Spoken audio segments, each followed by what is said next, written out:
Sagittarius, welcome back to my channel. And आज हम आपके लिए मई 2024 की रीडिंग्स कंक्लूड करने जा रहे हैं। आगे बढ़ते हैं आपके रीडिंग्स के साथ without wasting any time.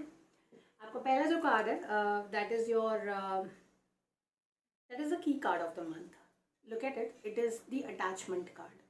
Attachment card readings के अंदर या कभी भी आपको गाइड करने के लिए तब आता है जब आप किसी अननेसेसरी चीज़, अननेसेसरी लोगों के साथ, इमोशंस के साथ अपने आप को बांध कर रखते हैं। आप इसका एक क्लोजर लुक दीजिए। I'll just highlight these things for you ताकि आपके लिए easy रहे आइडेंटिफाई करना। You will see a female in the picture जिसमें उनका जो हाथ है वो एक पिलर के साथ बंधा हुआ है और देन वो आगे बढ़ने की कोशिश कर रही है, लेकिन वो आगे नहीं बढ़ पा रही है क्योंकि अपने आप को उन्होंने बांधा हुआ है इसे एक इस पोल के साथ। आपके लिए बहुत ज़रूरी है कि आप अपने आप को अननेसेसरी चीज़ों से, अटैचमेंट से दूर करें, क्योंकि अटैचमेंट्स अब आपके लिए पॉइजन की तरह काम कर रहे हैं। आपको उन लोगों से दूर होने की बहुत ज़्यादा ज़रूरत है जो आपके लिए लाइफ में कोई पर्पस सर्व नहीं कर रहे हैं। So that's one thing in your cards. जो सेकंड वीक का और मेकल में आपको ये चीज़ें महसूस भी होंगी, लेकिन किसी मजबूरी की वजह से, किसी कैन बी एनी थिंग जिसकी वजह से आप अपने आप को अलग नहीं कर पा रहे हैं इन लोगों से, इस सिचुएशन से। 9 ऑफ वॉन्ड्स का कार्ड है। 9 ऑफ वॉन्ड्स जब भी आते हैं रीडिंग्स के अंदर तो बात करते हैं, इनफैक्ट आपकी रीडिंग में ये बात कर रहे हैं, आपकी रीडिंग में ये बात कर रहे हैं कि यू जस्ट लुकिंग बैक। आप पास्ट की तरफ देख रहे हैं और आप देख रहे हैं कि कितने सारे चैलेंजेस आपने लाइफ के अंदर फेस किए हैं, कितनी सारी चीज़ें हैं जो आपने लाइफ में फेस की हैं और उन चीज़ों से आप हालांकि वो चीज़ें पास्ट में रह गई हैं, आप उन्हें बदल नहीं सकते, आप उनको रीलिव भी नहीं कर सकते। उन चीज़ों को जो पास्ट है वो कोई नहीं बदल पाया, वो नहीं कर सकते, लेकिन समवेयर उन चीज़ों की तरफ देखकर, उन लोगों की तरफ देखकर ना आपको बहुत गुस्सा आता है। आप अपना एग्रेशन, एंगर जो है वो कंट्रोल नहीं कर पाते हैं। और यही यही इसलिए आपका जो की कार्ड है वो ये बोलता है कि जो पास्ट है उसको रिलीज़ करिए। उसकी कोई जगह नहीं है आपकी लाइफ में, आपकी लाइफ में कोई पर्पस सॉल्व नहीं करेगा, सर्व नहीं करेगा पास्ट, और आप अभी भी पास्ट में बंधे हुए हैं।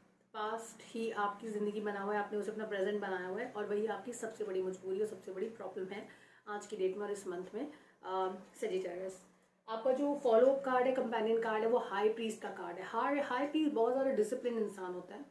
ये बहुत ज़्यादा बात करते हैं वैल्यूज़ की, फैमिली की, सोशल वैल्यूज़ की बहुत ज़्यादा बात करते हैं हाई प्रीस्ट। तो अगर आपने किसी तरीके से सोशल वैल्यूज़ को ब्रीच किया है या सोशली जो चीज़ें एक्सेप्टेबल है वो ना करके कुछ और किया है, या सोशल बाउंडेशंस जो हैं उनको आप इग्नोर कर रहे हैं, तो वो चीज़ आपके लिए बहुत ही ज़्यादा प्रॉब्लमेटिक हो सकती है। क्योंकि सोसाइटी ने जो जो जो रूल्स बनाए हैं, जो चीज़ें बनाई हैं, जो नेचुरली फ्लो इन होने चाहिए, अगर आपने उस रिदम को, उस रूल को, यूनिवर्सल रूल को आपने ब्रेक किया है, तो आपने जो नेचर का रूल है उसको ब्रेक किया। उसके जो आउटकम्स हैं, रिजल्ट्स हैं, आपको फेस करने पड़ेंगे। सेजिटेरियस, तो कार्ड के अंदर this is very much possible. And then you dealing with someone who herself और हिमसेल्फ सोसाइटी के वैल्यूज़ को या सिस्टम्स को या अपने प्रिंसिपल्स और वैल्यूज़ को सबसे ऊपर रखते हैं, और ऐसे किसी इंसान से आप डील कर रहे हैं और इनकी जो एनर्जीज है काफ़ी हाई हैं। This person considers himself like a winner already, तो इनसे जीतना भी थोड़ा मुश्किल है अगर आप किसी इस तरह के सिचुएशन में हैं कि आप किसी ऐसे इंसान से डील कर रहे हैं जो वैल्यूज़ में आपके अकॉर्डिंगली थोड़े हाई हैं, तो वो ऑलरेडी ही सुपीरियर और शी सुपीरियर ऑन एवरीथिंग और इन एवरीथिंग। तो उनसे आपकी अगर झगड़ा है, लड़ाई है, तो वहाँ आपके लिए जीतना भी थोड़ा मुश्किल होगा, क्योंकि this person is well equipped with everything. जो चाहिए होता है किसी लड़ाई के लिए, उसको जीतने के लिए इनके पास सब कुछ है। तो मैंने आपको हिंट्स दे दिए हैं, बाकी उनको डॉट्स को कनेक्ट करना आपका काम है, क्योंकि आपकी लाइफ में ये किस तरह से इम्प्लीमेंट होता है या बेहतर डिसाइड कर पाएंगे। सेजिटेरियस, सेकेंड वीक की बात करते हैं। Second week is a week of consultation, talking to people, younger energies, you may consult someone. Consultation मतलब बातचीत, किसी की सलाह लेना, सलाह का जो है ये वीक लगता है, आपको बहुत सारे कंसल्टेशंस की जरूरत पड़ेगी। नाइट ऑफ कॉइन्स हैं, पैसों की बात हो रही है, पैसे is like the focus of this conversation. 3 of pentacles है, नाइट ऑफ कॉइन्स है, which is again a pentacle card, and then you also have the world card which is the satisfaction level. So satisfaction levels are impacted in the second week क्योंकि यहाँ पर finances involved हैं। तो finances की वजह से मुझे लगता है कि आपकी लाइफ के आसपास जो what is revolving around your life is money, and then वो जो money factor है that is impacted। और आप फिलहाल मुझे मनी मैटर में ग्रोथ नज़र नहीं आ रही है, और उसी ग्रोथ को अचीव करने के लिए आप लोगों से कंसल्टेशन ले रहे हैं। सजिटेरियस, यहाँ पर आप जॉब में हो सकते हैं, आप किसी काम में ऑलरेडी हो सकते हैं जहाँ पे आपको फाइनेंशियल ग्रोथ नज़र नहीं आ रही है, तो आपके लिए की मैसेज यहाँ पर है कि कंसल्ट करिए लोगों को। प्लस अगर अपनी ऑर्गेनाइजेशन से, अपने आसपास के लोगों से, अपने कॉलीग से आप कुछ ज़्यादा ही अटैच्ड हैं, तो वो अटैचमेंट आपके लिए सॉल्व नहीं कर रही है, आपका ग्रोथ रोक रही है, तो आपको रीथिंक करने की ज़रूरत है अपनी strategy just to grow in life. Third week की अगर बात करें तो 7 ऑफ सोर्ड्स का कार्ड है, बैक स्टैबिंग का कार्ड है, स्टीलिंग का कार्ड है, घर पे चोरी हो सकती है। मैं मजाक कर रही हूँ, ऐसा कुछ नहीं है, कोई चोरी नहीं हो सकती है। इससे सर आपको ज़रूरत है कि आप ऐसे लोगों पर भरोसा ना करें जो घर के ही लोग हैं, लेकिन they are like people who your trust a lot. यहाँ बहुत ट्रस्ट है कार्ड्स के अंदर, क्योंकि बिना विश्वास के आप किसी को अपने घर की चाबी नहीं देते हैं। तो ऐसे किसी इंसान को जिस पे आप बहुत ट्रस्ट करते हैं, बहुत भरोसा कर रहे हैं, वही इंसान आपको बैक स्टैप करने जा रहा है यहाँ पर सेजिटेरियस। तो आपको इस चीज़ का ध्यान रखने की जरूरत है। एस ऑफ कप्स का कार्ड है, वो डिफाइन कर, oh my god the lord is also there, the my lord is there in the cards. कुछ रिजिड एनर्जीज, कुछ ऐसी एनर्जी, कोई एक अथॉरिटेटिव पर्सन जो पावर में है, the person is very powerful. आपके पास 2 कार्ड्स हैं इस मंथ में, which is the Lord energy and the high priest energy. दोनों ही जो कार्ड्स हैं वो पावर की बात करते हैं, अपर हैंड की बात करते हैं, और ये इंसान आपके ऊपर अपर हैंड रखते हैं, मनी मैटर में अपर हैंड रखते हैं, इमोशनली आप इनसे कनेक्टेड हैं। और यहाँ पर आपका एक इमोशनल डाउनफॉल मुझे कार्ड्स के अंदर नज़र आता है। तो अगर आप किसी को बहुत ज़्यादा भरोसा करते हैं, मतलब एक चीज़ जो मैंने आपसे मजाक में कही, लेकिन मैं चाहती हूँ कि आप उसको थोड़ा सा सीरियसली सोचें। अपने घर की चाबी, अपने घर की रिस्पॉन्सिबिलिटीज़, अपने बच्चों की रिस्पॉन्सिबिलिटीज़, अपने फाइनेंसेस की रिस्पॉन्सिबिलिटीज़ किसी ऐसे इंसान को दे देना जो आपके बहुत क्लोज है, वहाँ से आपको धोखा मिल सकता है।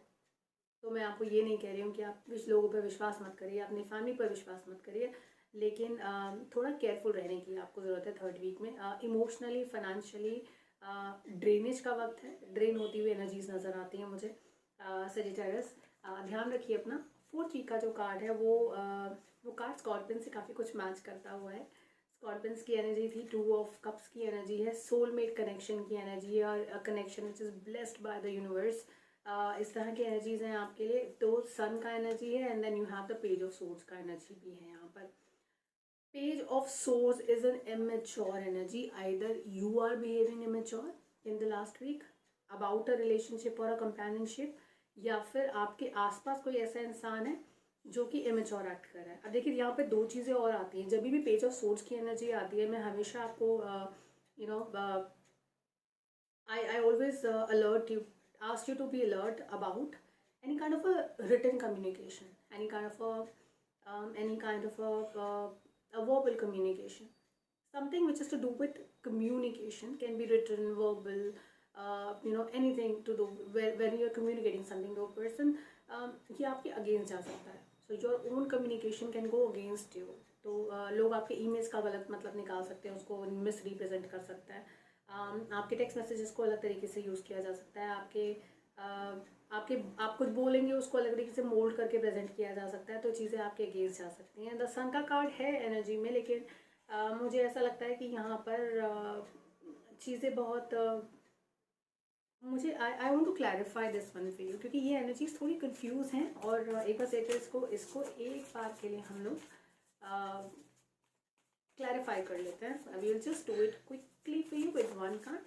कि हमारे पास सन का कार्ड है कार्ड्स के अंदर, उसके साथ साथ हमारे पास पेज ऑफ सोर्ड्स का कार्ड भी है. तो दोनों ही कार्ड्स को अगर हम कंबाइन करते हैं और एक आउटकम मैसेज निकालने की कोशिश करते हैं, तो हम किस कार्ड के साथ हमको जाना चाहिए. एंड आई समहाउ फील ये card will able to clarify it. I think it's a rebirth card. It is a rebirth card. चीज़ें कुछ ऐसा है जो स्क्रैच से दोबारा शुरू हो रहा है. it is something which needs to be built from the scratch, something which is just shattering down, something which was really good but then it is not that good now. कोई ऐसा relationship बहुत अच्छा था, soulmate connection था, लेकिन अब नहीं है. There's a restart happening there. कुछ नए सिरे से शुरुआत हो रही है, कुछ नया बन रहा है. So since that is happening, get the most out of it. Try to make the most out of it. कोशिश करिए कि आप जितना इस 4th वीक में जो भी इम्पोर्टेंट डिसीजंस हैं आपके, वो प्लान करें, ले नहीं. Don't communicate it to anyone, but then just have the complete things ready. सब कुछ रेडी करके रखिए अपने पास. और आप बहुत पॉजिटिव कर पाएंगे जब तक आप किसी को कम्युनिकेट नहीं कर रहे हैं. तो आप किसी तरह की कम्युनिकेशन में मत पड़िएगा. आपके लिए प्रॉब्लमेटिक हो सकता है, क्योंकि बहुत ही मेच्योर एनर्जीज हैं, आप एक्ट नहीं कर पाएंगे मेच्योरली यहाँ पर, और वो आपके अगेंस्ट जा सकती हैं चीज़ें। ऑन दैट नोट सचिट्राइस, अपना ध्यान रखिए, अपने परिवार का ध्यान रखिए, खुश रहिए। हम फिर मिलेंगे आपसे जून 2024 की रीडिंग्स के साथ। तब तक take care and God bless you. Bye bye.